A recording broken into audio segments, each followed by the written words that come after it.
So, look down, up yung eyebrows, tulak, and then hinge. Tapos, kung hindi ka sanay mag-lashes, pero kailangan mo dahil may event ka, tapos na yung event nyo, pero gusto mo nang tanggalin yung lashes mo, ganito lang siya kabilis tanggalin.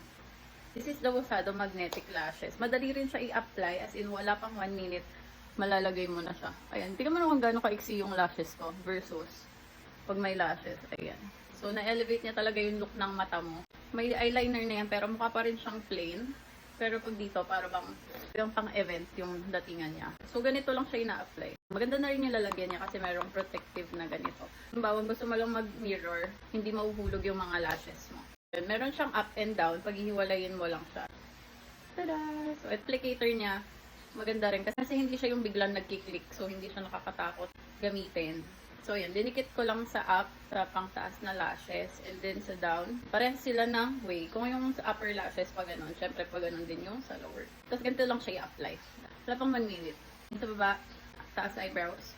Ipantay mo lang yung lashes kung saan mo siya gusto ilagay. Tapos, medyo i-push mo siya ng konting up, and then, hinge. Like, may lashes ka na agad. It completes the look talaga. Pag wala kang lashes, medyo dull yung itsura mo kahit may makeup ka na.